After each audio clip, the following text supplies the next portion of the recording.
Hey guys, so that's quite a bombshell for a Friday evening on Valentine's night, isn't it? Cheers, UEFA. Cheers, Man City, for dropping that big bombshell on us.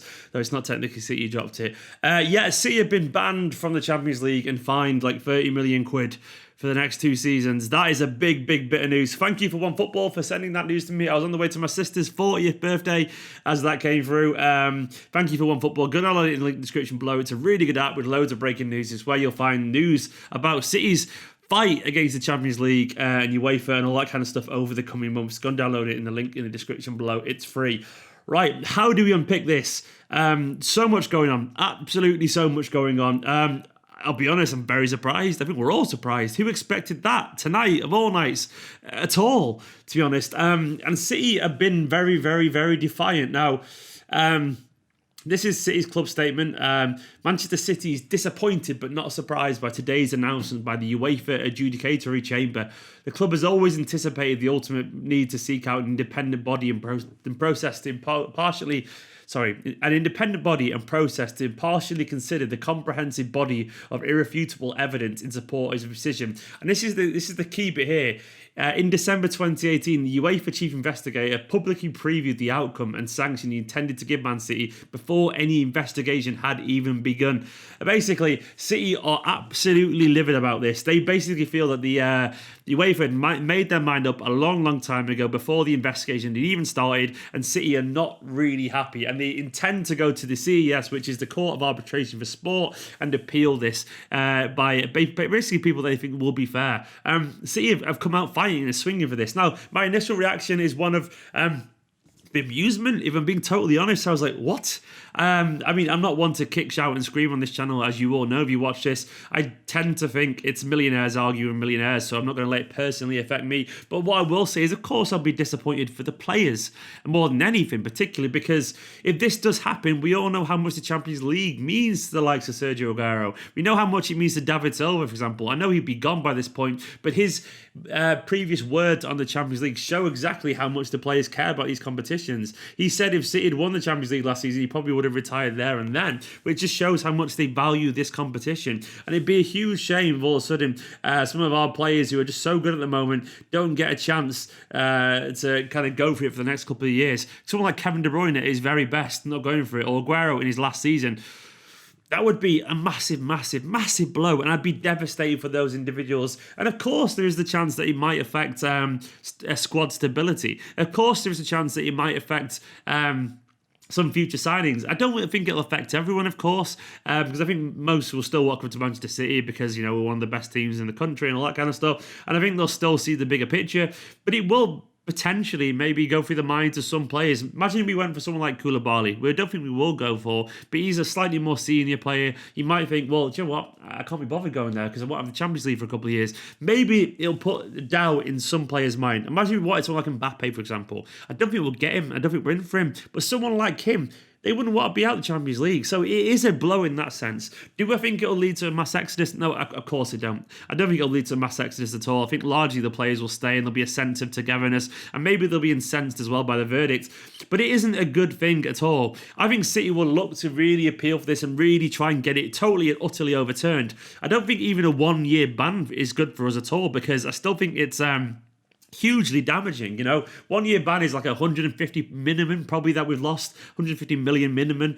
We'll get loads of reputation damage, and I don't think we can really take that at the moment. There's always already reports apparently that Guardiola, according to the Telegraph, of course, will consider his future as Man City manager this summer unless the club is able to overturn this verdict, which condemns serious breaches in payments by executives. So apparently everything has been thrown. There's some crazy rumours going around that City could face expulsion from the Premier League, which is obviously nuts, but also that we could apparently even get a points deduction, which is also crazy. It's a good job we won't have to apply for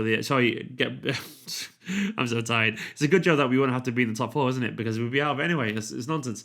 For what it's worth, I think there's a long, long, long way to go in this. I'm not going to lose my shit or anything like that, because I think we've only just seen the start of this. I think City cannot stand how they've been treated. And I think largely, the way City have dealt with this whole situation for the past 6-7 years has been pretty piss poor, if I'm being honest. We've always been a little bit bad, in my humble opinion, of defending ourselves against all this negative press, of defending ourselves against UEFA and all this kind of stuff. And I think they've tried to do this softly approach to not really upset the apple cart and all that kind of stuff, and just be really, really nice. And as a result, we've just got absolutely bitched. They've kind of tried to bully us about it. It might have worked, several years ago where we took this small pinch, as Khaldoon said it, but now we can't do that. We really have to take the gloves off. We really have to come out swinging and really go on the aggressive. If we genuinely do feel that we've been wronged, and that statement, that Manchester City club statement, really reads like a very aggressive defence of everything that's going on. If we do feel this way, then we really have to make our worries and our problems known. We have to make them aggressive. We have to really, really go for the competition. Now, bear in mind, and this is a quote from Simon Cliff, who's Manchester City's lawyer. This was an eternal email that got leaked between Mubarak and Infantino, the document showed. Apparently, Cliff said, Khaldoon said he would rather spend 30 million on the 50 best lawyers in the world to sue them for the next 10 years to avoid the destruction. Basically, he said Khaldoon wants to destroy him if it comes to this. I would be very scared if I was UEFA, because Khaldoon will not take this lying down. He looked like a man who was angry in the summer, and I think there's going to be hell to pay. It's interesting. I'm not panicking yet. We know City fans have a very love-hate relationship with the Champions League, and personally, I obviously want to see Man City win the Champions League. Of course I do.